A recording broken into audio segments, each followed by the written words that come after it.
Hi friends, host Eric here, talking with famous people. Why does the universe exist? Why? Can somebody explain that to me? Why does the universe exist? Is a question that is the biggest question of all, right? I can't really think of there being a bigger question than the ones implicit in seeking an explanation for the existence of life, the universe, and everything, as Douglas Adams said. When I'm approaching this question, the reason I'm making this video is I watched a video with same title with a philosopher named Jim Holt, and he pointed out, I only watched about 5 minutes of it, but he pointed out that if God were an explanation, then wouldn't God also wonder why he existed? And I think that's a good leverage point to get into the question of why does the universe exist? The first answer is a question, of course, which is what answer would satisfy? That's the question that we have to get an answer to. What does it mean to feel satisfied by an answer? Will say a lot about how we might answer the question, I guess. So, what does it mean when we say the word why? We use it to seek reasons, explanations, motivations, mostly in response. And the kind of answers that are given are often analogies, metaphors, but sometimes they're descriptive in what one might call a more scientifically rigorous sense. Those ones would be falsifiable and mechanical usually, and they're, they predict outcomes that then either are so or not when you do the measurements.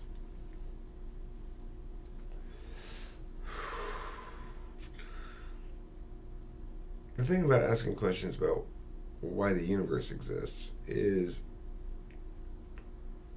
in part, we have issues of scale. So we understand that the planet's very big, and the solar system's very big, and the universe is very big, and things are on astronomical scales. But it's hard to intuitively know that.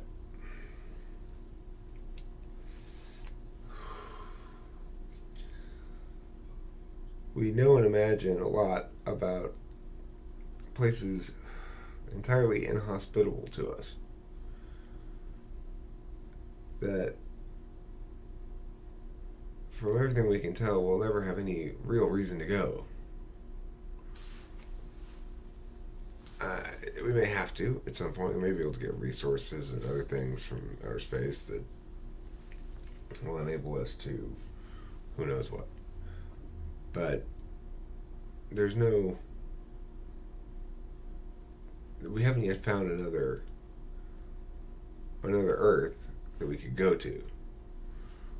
And terraforming another planet, or making it like the moon habitable or something, or the Mars, I guess it's not completely inconceivable, but it's really pushing our limits. So, one thing I wanted to know from a different video that I also watched this evening was this rare earth theory that says the reason we don't see any aliens is because we're alone. Because if you have 1 in 1,000 planets that is in the habitable zone, another 1 in 1,000, let's say, is has stability sufficient to sustain life over the long term. So it doesn't have periodic sun flares hitting it and shit like that. Number 3, life's got to actually begin on that planet. This is assuming evolution, okay? Number 4, it's got to advance beyond non-intelligent life. And number 5, it's got to survive the technological, even if it does get to advanced life, it's got to survive the ability of the species to kill itself. So, I think those are the 5 he said. If they are, I'm pretty proud of myself for getting all 5 of them. But, if you take those, each one in 1,000, then all of a sudden, in a trillion planets, you have one that has life on it. Like ours, anyway. Intelligent life, they could send out a signal. So, of course, you'll note that it took Earth multiple tries before it got intelligent life to take. We've had multiple extinction events before finally we got to intelligent life and the extinction event stopped happening. That's weird. Isn't that weird? That's weird. Okay, so when we ask the question why, we could mean what purpose, why do we exist? We could mean what purpose do we serve? In this sense, like, well, why do you have water in a little bottle like this? Well, to drink it, it's more convenient than going to get a glass of water. Those are 2 different kinds of answers. To drink it explains my express purpose for having the water. To say it's more convenient than going to get a glass of water focuses on the plastic bottle part. Why is it a plastic bottle instead of something else? Well, because it's more convenient. Okay, so if we're going to ask the question, why do we exist, in that sense, we'd be necessitating that there be an intender.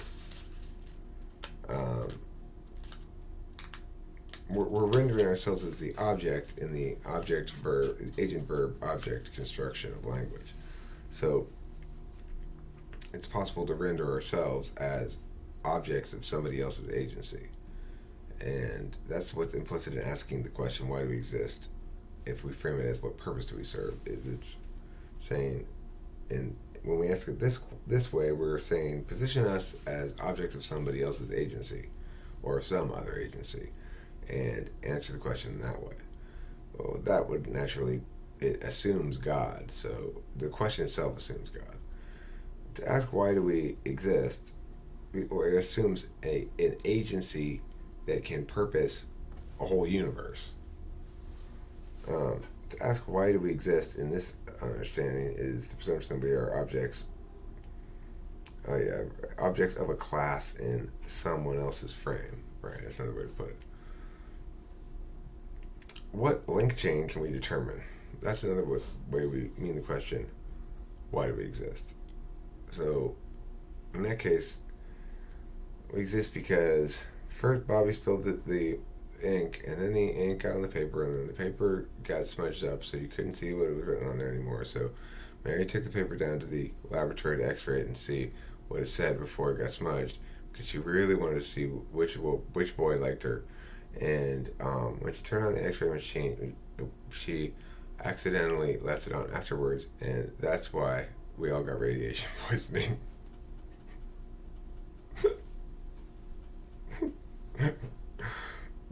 I don't know why that's my example. That's a link chain, okay? A series of events, it's a sort of determinist approach, like, well, what's the causal link chain? Now, it doesn't answer the question really because you still get back to, well, what's the first cause if you're going to go causal link chain? And, like, it's not necessarily have a first cause. Um, it could be cyclical, or there are other possible things. So I don't know why you'd want to go with the determinist approach, really. But if that's what you're going for, then the answer is going to be like something like the Big Bang might satisfy you. But you'd still say, well, but why did the thing that was Big Bang, you know, like, well, and why did the thing that was before it Big Banged? So those don't really feel satisfactory as answers. We could also mean what interested reward motivated the. Well, I guess it's the same as the first one, sort of. But it's like, why?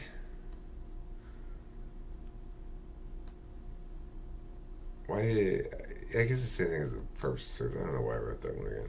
The last one is how do they reconcile? So it's like, if you ask it a certain tone, like, well, why didn't you take the train? Like, you're trying to say this conflicts with something that I obviously would think should be the case. So really, the question is, how do they reconcile? Why do we even exist? Um, what would that be comparing against? It's obvious we don't, or it's obvious we shouldn't. If things were normal and right, we wouldn't exist. Look at all the other planets; they don't exist. Yes, they do. Well, the people on them don't. What people on them? The ones that don't exist. Okay, so what kind of answer then are the various answers to this question of why does the universe exist? We've got God. What kind of answer is that? Well, that's the purposing answer. It's an answer to the purpose question. What purpose do we serve? Well, we serve God's purpose, which means what? The agent responsible for the universe has a purpose for it, and we're part of that purpose, and therefore we're purposed. That's what the answer God. That's what kind of answer it is, and that's the kind of question that it answers. The second one, what kind of answer is evolution? Well, evolution is like a link chain answer to the link chain kind of why. What kind of answer is a simulation? That's it's an answer to the first one again. What kind of purpose do we serve? If we're a simulation, then presumably somebody's simulating, doing the simulation for whatever reason they're doing it. Um, so what other kind of answers do we have? Well, I think that the way to make some sort of progress, I guess, on the question is to go back to the point of agent, subject, object. We're rendering ourselves as objects when we ask the question, why do we exist? We're saying we exist as physical objects in space, as identities within a woven space, including sort of metaphysical and physical spaces. And let's do analysis on that object.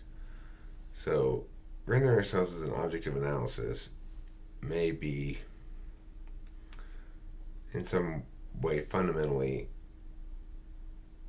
giving us the wrong answer. Like, it fucks up the system, so we can't get a good answer out of it because we're misrepresenting ourselves. We aren't objects of analysis. We're agents and beings, and as a consequence, when we do logic with the false assumption, false premise that we can be rendered meaningfully as objects of analysis regarding questions linked to qualities of objects, namely things like existence. Existence is a quality of an object. It's not exactly a quality of a force.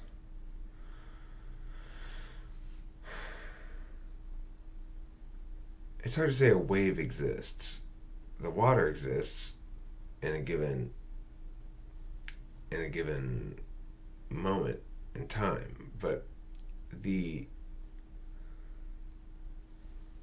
force vector is just an expression of change over time.